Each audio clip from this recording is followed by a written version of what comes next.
저희가 지난 영상에서 주방의 하부장과 키 큰 장이 만나는 이 코너 공간의 디테일에 대해서 설명드렸죠. 사실 이 공간은 설계할 때마다 어떤 식으로 풀어내야 되는지 참 고민이 많은 공간입니다. 그래서 이번에 하이엔드 가구 박람회인 살론데델 모빌레에 다녀오면서 이 코너 디테일을 하이엔드 가구 브랜드들은 어떤 방식으로 풀어내고 있는지 집중해서 보고 왔습니다.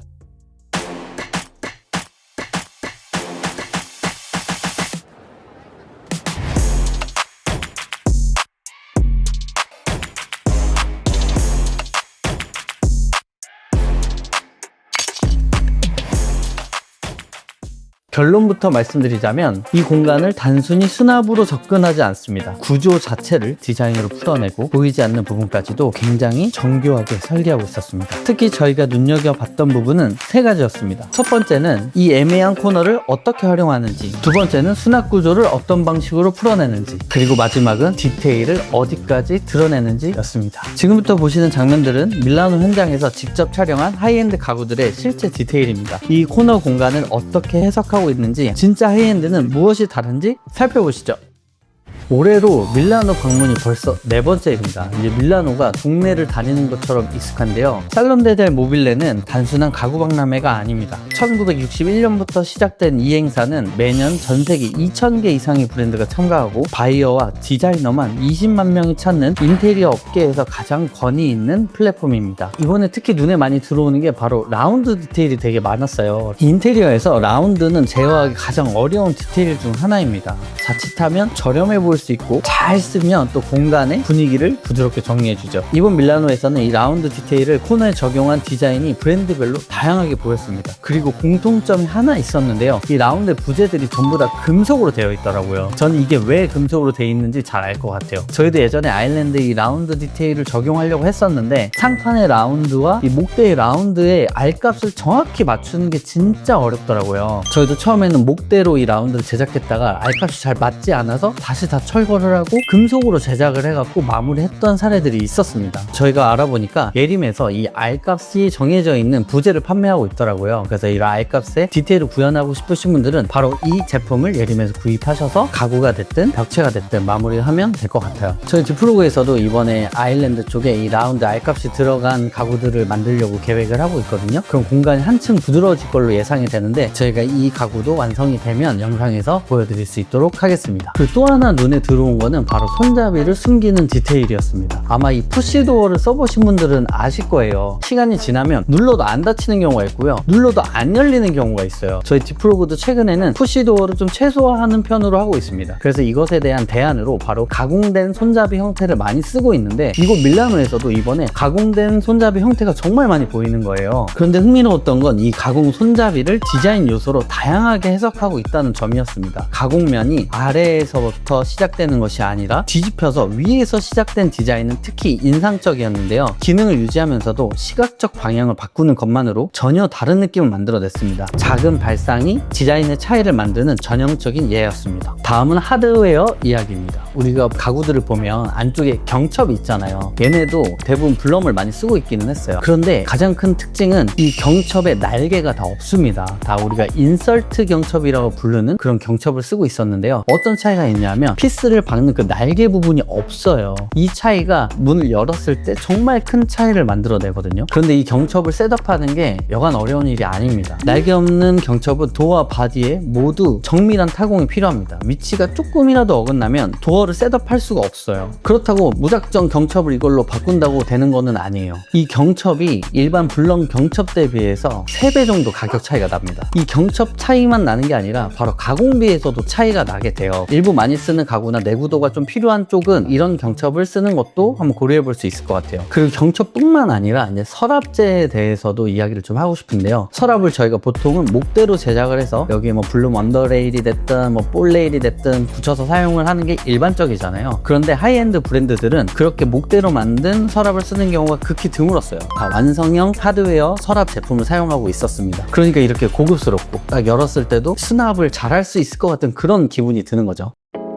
여기에서 이런 것들을 막 보니까 빨리 저도 한국에 돌아가서 이런 식으로 가구를 만들어 보고 싶더라고요. 저희 디프로그는 가구를 저희가 직접 설계부터 시공까지 하고 있거든요. 이런 디테일들을 빨리빨리 접목해서 현장에 적용할 수 있다는 장점을 갖고도 있습니다. 또 하나 인상 깊었던 건 바로 믹스 앤 매치입니다. 우리가 보통 제작 가구를 제작하게 되면 도어랑 옆에 측판, EP라고 부르죠. 엔드 판넬인데 이것들을 하나로 통일시키는 게 일반화돼 있잖아요. 여기는 이걸 믹스 앤 매치를 하더라고요. 도어가 화이트면 측면은 블랙이고 이렇게 해도 예쁠 수가 있구나 라는 생각이 들었어요. 그래서 이번에 설계하고 있는 집들의 이 디테일을 접목을 좀 할 거라서 이것도 어떤 식으로 풀어내는지에 대해서 앞으로 차차 얘기해 보도록 하고, 또 하나는 문을 열었을 때 그 안쪽에 뒷판을 우리가 우라라고 부르거든요. 이 우라판도 똑같은 색깔로 가는 게 아니라 다른 색깔로 바꾸니까 느낌이 또 새롭더라고요. 목대의 두께들도 차이가 있었는데, 예를 들어서 칙판들은 18T를 사용을 하고 가구의 선반은 24T를 쓴다든지 아니면 EP 판넬은 9T를 쓴다든지 이런 식으로 두께의 변화를 통해서 단순하지 않고 정말 디자인적으로도 완성도가 높은 가구들을 만들어내고 있었습니다. 자, 그 다음에 저희가 영상 초반에서 말씀드렸던 이런 코너 디테일에 대해서 이야기를 해보도록 하겠습니다. 보통 이 코너 디테일을 최대한 안 만들려고 노력을 하는데, 오히려 이 밀라노 브랜드들에서는 이 코너 디테일에 대한 여러 가지 솔루션들을 보여주더라고요. 어디는 열었을 때 와인 저장소가 되기도 하고, 어디는 팬트리 개념이 되기도 하고, 그 집에 사는 사람들의 라이프 스타일에 따라서 이 코너 공간을 다양하게 해석을 하고 있었어요. 문을 열었을 때 조명이 다 자동으로 켜지고 그 안에 분위기가 뭔가 숨겨진 공간을 찾아낸 느낌? 더 고급스러운 느낌이 들더라고요. 문을 여는 방식도 되게 다양했고요. 정말 많은 것을 보고 배운 것 같습니다. 이 코너장을 만날 때 상하부장에서 바로 쓸 수 있는 부분을 만들기보다는 이런 식으로 숨겨진 히든 공간을 만들어서 열었을 때 조금 더 수납도 편리하고 억지로 살린 게 아니라 의도된 공간처럼 보일 수 있게 하는 면이 되게 인상이 깊었습니다. 밀라노 박람회에서 나와서 이제 로드샵을 좀 다녔는데, 밀라노 거리에서 우리나라 을지로 조명거리처럼 이게 조명 브랜드들이 좀 모여있는 거리가 있거든요. 그쪽에 플러스나 아르테미테도 있는데, 이번에 저희가 처음 본 브랜드가 있었어요. 바로 오치오라는 브랜드였는데요. 오치오라는 브랜드는 독일 조명 브랜드고요. 2006년 미넨에서 시작된 브랜드로 빛 자체를 설계한다는 철학을 갖고 있습니다. 조명의 형태를 디자인하는 것을 넘어서 빛이 공간에 닿는 방식, 각도, 질감까지 설계하는 브랜드입니다. 다운라이트부터 테이블 스탠드까지 다양한 라인업이 있는데 모두 IoT가 접목된 제품들이었습니다. 특히 눈에 들어온 이 펜던트는 정면을 바라보면 눈이 시리지 않도록 광원을 설계했고, 빛이 아래로 집중돼서 필요한 곳에 조도를 집중시킬 수 있도록 만든 디테일이 있었어요. 그런데 이게 하나에 얼마나 물어봤더니 800유로라고 하더라고요. 지금 정말 많이 달려있잖아요. 그래서 이렇게 많이 달면 이게 돈이 얼마야 했더니, 이건 자기네가 보여주기 위해서 이렇게 많이 단 거고 1m 간격으로 하나씩만 놔도 충분한 조도를 확보할 수 있다고 이야기를 들었습니다. 그리고 이 설명해 주신 분들이 저희가 설명을 너무 재밌게 잘 들으니까 숨겨진 공간으로 안내를 해주시더라고요.